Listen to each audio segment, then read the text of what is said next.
नमस्कार दोस्तों।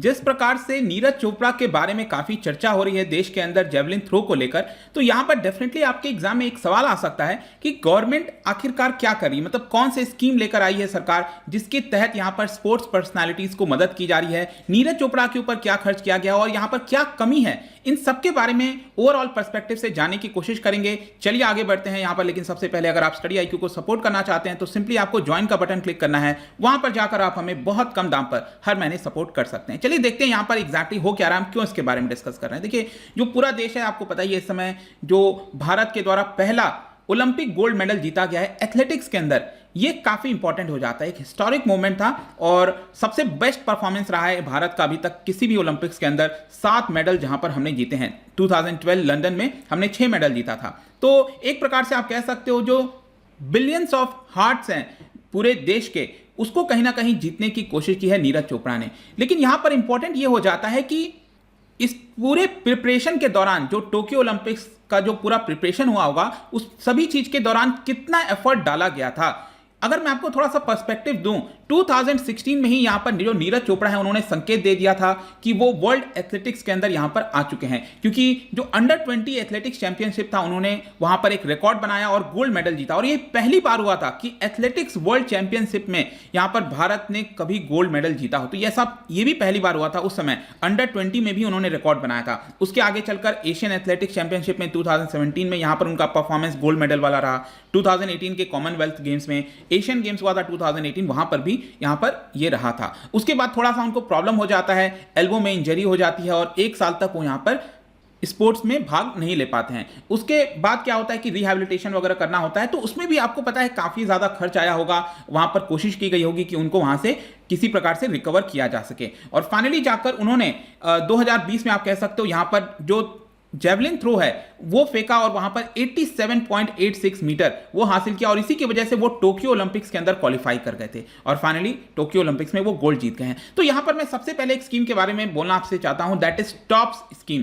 टॉप का फुल फॉर्म है टारगेट ओलंपिक पोडियम स्कीम। इसको स्पोर्ट्स अथॉरिटी ऑफ इंडिया के द्वारा नवंबर 2018 में लॉन्च किया गया था और जैसे ही आप ये नाम देख सकते हो, टारगेट ओलंपिक पोडियम स्कीम, इसके नाम से आपको समझ में आ रहा होगा कि जो पोडियम है ओलंपिक के अंदर, मतलब एटलीस्ट गोल्ड, सिल्वर, ब्रॉन्ज, ये एटलीस्ट ज्यादा से ज्यादा जीतने की कोशिश की जाए। तो ये एक सबसे इंपॉर्टेंट स्कीम है जिसके तहत यहां पर नीरज चोपड़ा को मदद मिली। मैं आपको इसके बारे में आगे और भी बताऊंगा कि किस तरह से इसने बाकी एथलीट्स को भी मदद किया है। लेकिन इसके अलावा भी जो ministry of youth affairs and sports है, उन्होंने यहां पर एक एनुअल कैलेंडर जारी किया था फॉर ट्रेनिंग एंड कॉम्पिटिशन, इसको ACTC कहते हैं। इसके अंदर कुछ बजट एलोकेट किया जाता है जिसमें जो एथलीट्स हैं या फिर जो स्पोर्ट्स पर्सन हैं उनको यहां पर एक सम अमाउंट दिया जाता है और नीरज चोपड़ा को भी इसमें से कुछ अमाउंट दिया गया था। अब मैं बताता हूं आपको कि भारत सरकार की तरफ से किस किस चीज में कितना खर्च किया गया, क्योंकि इसका जो है काफी ज्यादा ये अलग अलग आर्टिकल्स में दिख रहा था।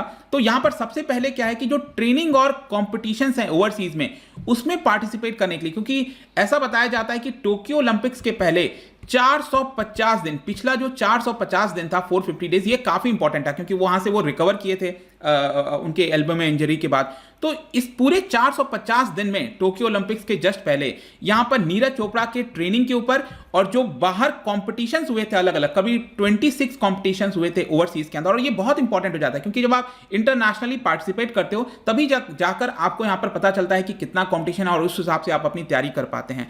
और इसमें टोटल खर्च सरकार ने किया करीब 4.85 करोड़ के आसपास। इसके अलावा उनके जो इंपॉर्टेंट कोच थे, मैंने कल भी इसके बारे में डिस्कस किया था, उवे हॉर्न, उनके ऊपर प्लस 2019 में यहां पर रिप्लेस किया गया एक और जर्मन कोच आया जिनका नाम है डॉक्टर क्लॉस बैरेटोनेस। तो इन दोनों के ऊपर बताया जाता है कि सरकार ने करीब 1.22 करोड़ रुपीस अभी तक सैलरी दी है, तो ये भी सरकार ने खर्च किया। इसके अलावा जो जेवलिन है जो इंटरनेशनल ओलंपिक्स में खेला जाता है, उसका कॉस्ट एक जेवलिन का 1 लाख से भी ज्यादा आता है। तो टोटल 4 जेवलिन्स यहां पर खरीदे गए थे जिसका टोटल कॉस्ट 4,35,000 था। तो ये तीनों अगर आप मिला दो, ये 3 की अगर हम बात करें तो सरकार ने करीब 6 करोड़ से ज्यादा यहां पर नीरज चोपड़ा के ऊपर खर्च किया था, जो कि अच्छी बात है और खर्च करना चाहिए मैं कहूंगा। ठीक है, तो ये यहां पर सरकार ने किया था।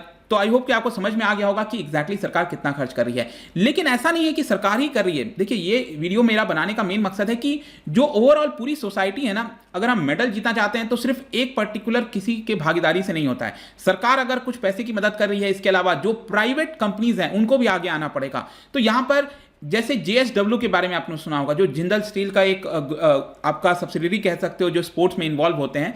तो यहां पर जेएसडब्ल्यू स्पोर्ट्स ने काफी हद तक मदद किया है ऐसा बताया जाता है। स्पेशली उनके जो फिजियो हैं, देखिएगा एथलेटिक्स वगैरह में जो फिजियो है वो उनका बहुत इंपॉर्टेंट रोल रहता है। ईशान मारवा, तो उनको एक तरह से अपॉइंटमेंट, यहां पर एम्प्लॉय हैं वो जेएसडब्ल्यू के, जिंदल स्टील जो है आपके उसके आपके एम्प्लॉय हैं।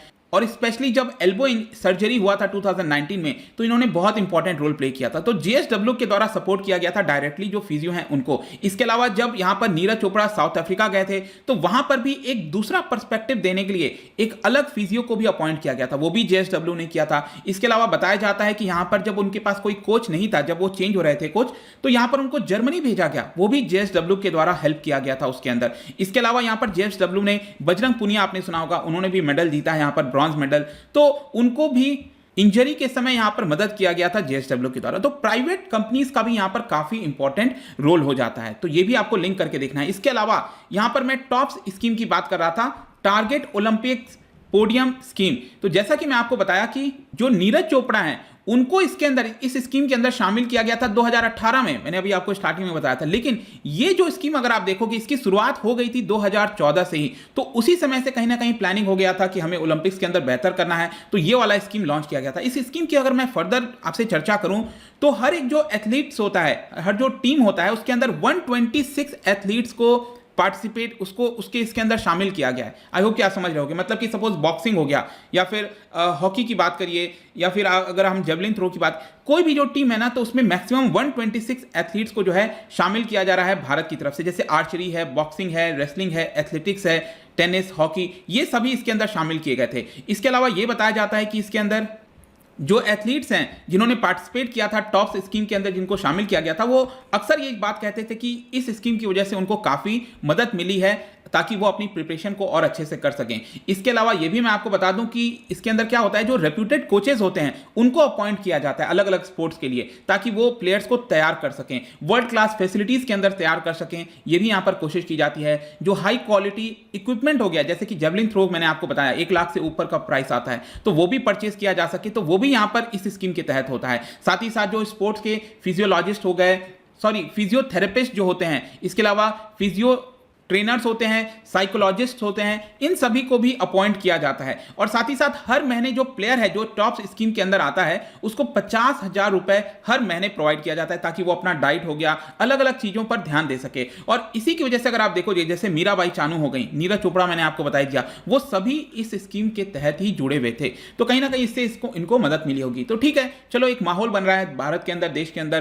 कहीं ना कहीं स्पोर्ट्स के ऊपर ध्यान दिया जा रहा है। लेकिन क्या इसमें कोई कमी है? डेफिनेटली देखिए क्या होता है ना, कि जब कोई पर्सन जीत जाता है या फिर थोड़ा बहुत जो भी मदद किया जाता है, अब तो क्या है, नीरज चोपड़ा को काफी ज्यादा प्राइज दिया जाएगा, चाहे कोई भी जो जीता है, मेडल जीत कर आया है, या फिर नहीं भी जीते हैं, जो बहुत क्लोज रहते हैं, जो हाईलाइट हो जाते हैं, उनकी तो मदद हो जाती है। लेकिन बाकी लोगों का क्या? फॉर एग्जांपल आज ही मैं यहां पर ट्वीट्स वगैरह देख रहा था, एएनआई के द्वारा किया गया था। आप देख सकते हो यहां पर जो पिंकी कर्माकर हैं, वो आसाम से बिलोंग करती हैं। She represented India as the torch bearer in 2012 London Olympics. जैसे इमेजिन, वो 2012 में भारत को रिप्रेजेंट की थी टॉर्च बेयरर के तौर पर। Now works as a daily wager, अब वो टी गार्डन में डेली वेजर की तरह काम करती हैं। तो बेसिकली यहां पर यही कहना था कि I didn't get any facilities. उसके बाद से I don't understand why I was selected for UNICEF, my dreams have been shattered. तो जिस प्रकार का उनको मदद करना चाहिए था, जो चीज मिलनी चाहिए थी सरकार से, शायद वो नहीं हो पाया। एक ऊपरी तौर पर हमें दिख जाता है कि ऐसा हो रहा है, लेकिन कहीं ना कहीं सिस्टम में खामियां हैं। यहां पर जो सरकार मदद कर सकती थी वो नहीं की।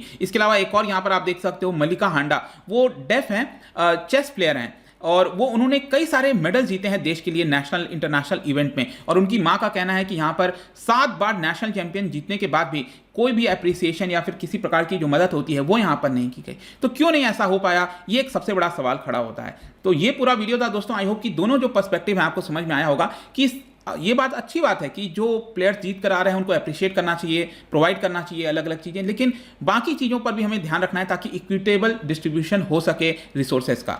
तो जाने से पहले एक बहुत ही इंटरेस्टिंग क्वेश्चन आपके लिए, यहां पर आपको बताना है which team leads the procession of athletes at opening ceremony. अगर आपने टोक्यो ओलंपिक्स वगैरह अच्छे से देखा होगा, तो जो ओपनिंग सेरेमनी होती है ना, जो पहला दिन एकदम फर्स्ट डे, तो ओपनिंग सेरेमनी के समय यहां पर जो सबसे पहला एथलीट्स होते हैं वो कौन होता है, जो पहले देश के एथलीट्स होते हैं वो कौन, क्या जो होस्ट कर रहा है, जैसे टोक्यो में जापान होस्ट कर रहा है, क्या जापान होगा, ग्रीस होगा, या फिर जो नेक्स्ट ओलंपिक गेम्स में पार्टिसिपेट, जो जहां पर जिस देश में होने वाला है, क्या वो लोग होंगे, या पिछले वाले जो थे वो होंगे।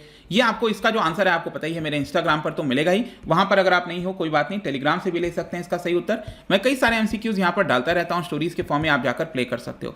बाकी अगर आपको इसका पीडीएफ चाहिए तो टेलीग्राम पर आइए, अलग अलग सोशल मीडिया पर भी आप उनसे यहां पर जुड़ सकते हैं। और अगर आप यूपीएससी की तैयारी कर रहे हैं तो simply have to download our app, या फिर studyIQ.com पर भी जा सकते हैं। होप कि वीडियो आपको पसंद आया होगा। मिलता हूं आपसे next time. Till then, thank you very much, see you soon.